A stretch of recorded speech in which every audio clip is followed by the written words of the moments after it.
The Department of Labor is cracking down. I'm going to go over why it is of the utmost importance to be aware of SCLS and wage determination. Here's how to avoid a big fine from the Department of Labor. I recently came across a gentleman who had won a janitorial contract. He took that janitorial contract and, like many, subbed it out. But wait, that opportunity included Service Contract Labor Standard, which I may refer to as SCA, the old acronym, now SCLS. He'd been doing this for some time. Well, the subcontractor got that knock from the Department of Labor. Excuse me, we need to audit. We need to audit your records to make sure you are adhering to SCLS. So they did. And then they discovered that the subcontractor was not following the wage determination and the different rules and regulations. So the prime was under scrutiny. And the Department of Labor asked this person, excuse me, were you aware of this? Do you have a contract with this person? Does this subcontractor know what they are supposed to pay? So let's go over this so you don't end up in this situation. Going back to 1965, Department of Labor started to look into the prevailing wages for a variety of labor categories. I like to look at it, and this is Kizzy talk, as these areas, these different categories, these different jobs that many people are not paid a high or fair wage for.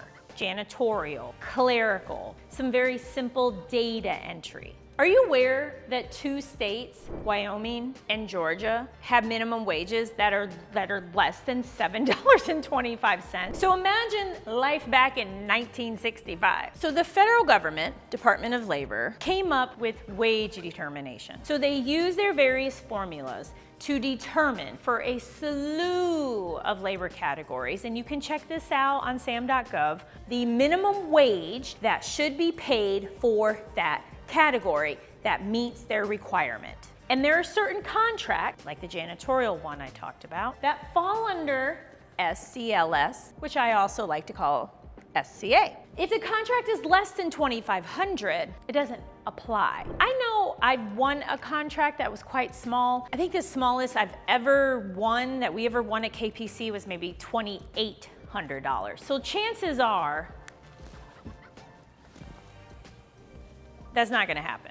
When you look at an opportunity on Sam.Gov, you may come across, it's usually a PDF or a Word document. And when you look at it, it gives me these visions of like 1980s computer and the font and it's like, oh my gosh, I can't believe this. It can be a bit overwhelming. And you'll see all these categories and this number and something about 555 or 598 or 442, and it's like, oh my gosh, what language is this? Although it's in English, it can come across in a very peculiar way, but this is one of the most important documents in that listing. The wage determination document indicates the minimum wage that must be paid for that labor category in relation to the opportunity. So let's say for the person who had Department of Labor knock on their door, let's say they were to pay $21.20 an hour. Keeping in mind, this is based on county, city, state. So the wage in Honolulu is going to be way different than Keokuk, Iowa. That's why it's key to make sure you not only review this document, but when you're on Sam.Gov, that they uploaded the proper wage determination, because this is constantly changing due to inflation and the Department of Labor and who's president, who's not president, right? And sometimes the actual solicitation won't identify which category you are to use, but you still need to map it to something. You can't say, well, they didn't tell me, shoot, I'm out. No, you gotta bring it back, I bring it back. No, you gotta bring it back. You have to identify which labor category you are going with when you're bidding on something, if they don't already identify it. So for the sake of this discussion, $21.20 would be the hourly wage that needs to be paid for this janitorial work in Kizzy land. Right now,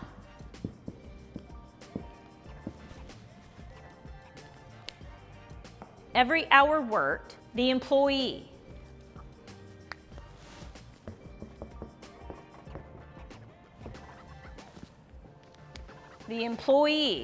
should receive $5.55 in health and welfare benefits. Vacation, sick leave, health insurance, dental insurance, 401k, continuous education. I don't know, maybe you're offering free lunch once a week. Point is, they must receive $5.55 of health and welfare benefits for every hour they work. There are some other requirements too. So if you want more details, definitely reach out to an expert in this area, especially if you're bidding on something where there's like hundreds of people. But for many, this may come as a surprise because you thought, oh, I just go, I see a janitorial opportunity, I got a price quote, I bid, I won, they're doing the work, this is great, but why is Department of Labor knocking on the door? As the prime contractor, you must make sure everyone follows the requirement. So with this particular person, they didn't do that. There was nothing in writing. So the responsibility falls on the shoulders of the prime contractor. So the prime contractor now is subject to thousands upon thousands upon thousands of dollars in back monies owed. How do you ensure this is being handled? Because it doesn't state that you have to employ everyone. The Department of Labor didn't come knocking because this particular person didn't employ the person providing the janitorial services. It was because there was no legal arrangement that said, Mr. and Mrs. Subcontractor, you must adhere to SCLS, the wage determination, the health and welfare, every year throughout the duration of this contract. You can even add in there, please provide quarterly, please provide annually, a copy of your records indicating so. Because clearly the work was being performed, clearly the agency loved the prime, and clearly there was no paperwork. And I've been there and done that with the paperwork. So I'm not poking anyone in the eye. I'm here to help prevent any of you from doing the same. Because you know what I find very interesting?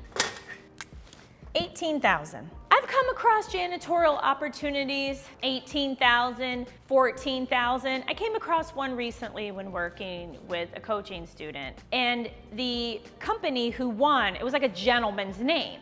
Like let's say Richard Smith. Chances are Richard Smith is providing the janitorial services. And oh my God, I'm enjoying myself too much.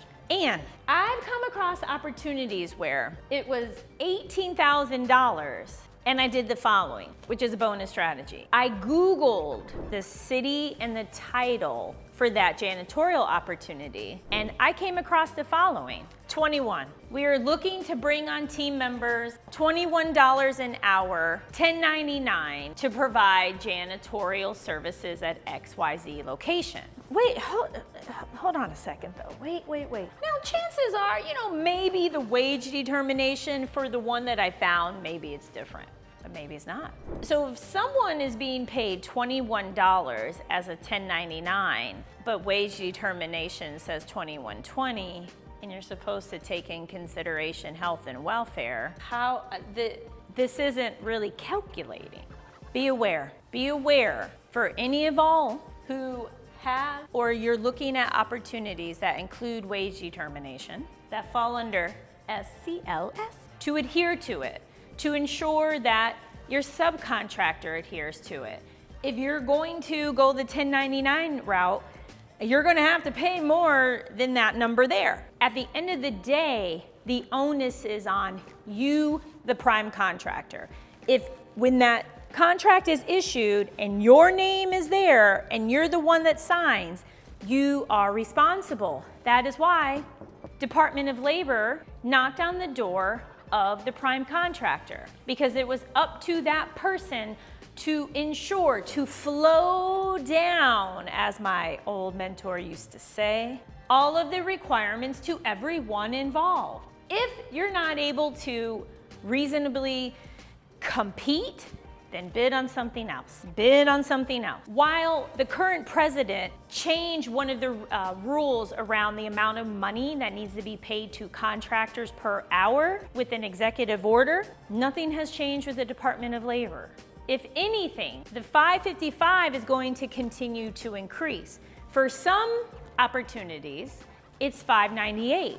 Before you know it, it's going to end up being $8. So just please make sure you do your due diligence, because many opportunities, from staffing to services, include wage determination. So you want to make sure you are including all of the things that you need to get to this and that number. When it comes to this, you don't have to issue it in cash. That is the mistake many make. It's your benefits equal that. So for instance, we offer health insurance, an amazing health insurance plan. This plan is roughly around $1,000, yes, you heard me, $1,000 a month per person, which would be more than that. Our health insurance policy alone meets the requirement. And then you can factor in, if you offer 401k and you do some type of matching, continuous education, free food, whatever the different benefits that you offer, you want to factor that in. You can also do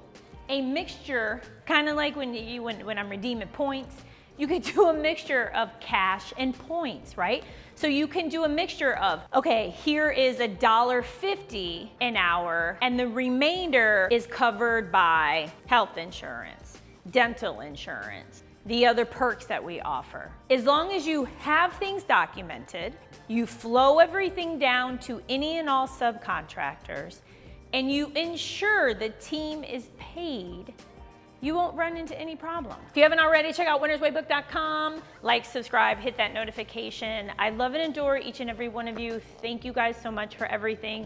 And don't forget, because of each and every one of you, we are the #1 government contracting, the #1 government contracting YouTube channel. How do I know? Because we have a silver play button.